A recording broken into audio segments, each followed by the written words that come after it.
Ssentebe w'akakiiko k'ebyokulonda mu kibiina kya NRM Dr. Tango Doi akasizanga bw'atagenda kukkiriza muntu yenna agezaako kutyoboola ssemateeka w'ekibiina kino.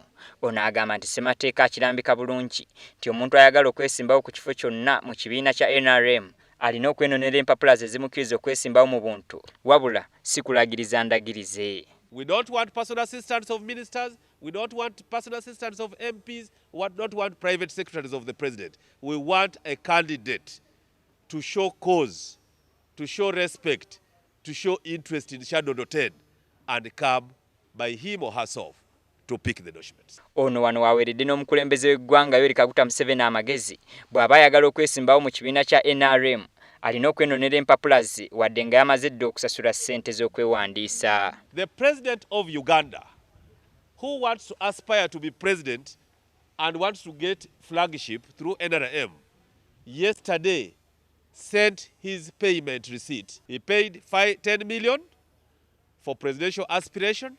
He also paid 10 million for chairman of the party aspiration. The receipts were acknowledged.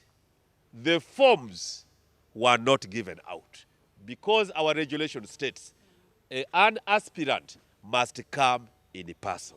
Tango Doi agamba nti wadde bannakibiina ekyokusasula ssente z'okwewandiisa baasooka kukiwakanya naye kyongedde ku nnyingiza y'ekibiina nga kati bakakuŋŋaanya obukadde obusoba mu 2 nga ziva mu abo abaakajjayo empapula ez'okwesimbawo. The largest coming from aspirants for MP. The largest portion of what we raised came from aspirants of MP, and very ironical is that only 4 to 5 incumbents. These are all new people. Okujja empapula z'okwesimbawo kukomanga 3 omwezi guno era nga n'asangibwa ntannaba kuzijjayo ebyokwesimbawo wakubifuuwa mu ng'ombe. This place will remain open for the press, open for the public who are interested in different positions. 2 million, 3 million as prescribed is what we shall contain. And our deadline is 31st July. Therefore, I call on the public there.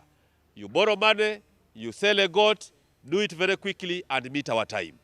Ekibiina kya NRM olunaku lw'eggulo lwe kyatandise okuwawo bonna abeegwanyiza okwesimbawo mu bifo eby'enjawulo mu kibiina okukikwatira bbendera mu kalulu ka 2016 nga ne mbajjeeyo empapula zaabwe olwaleero mubaddemu omubaka omukyalo wa Ssembabule Hanifa Kawooya.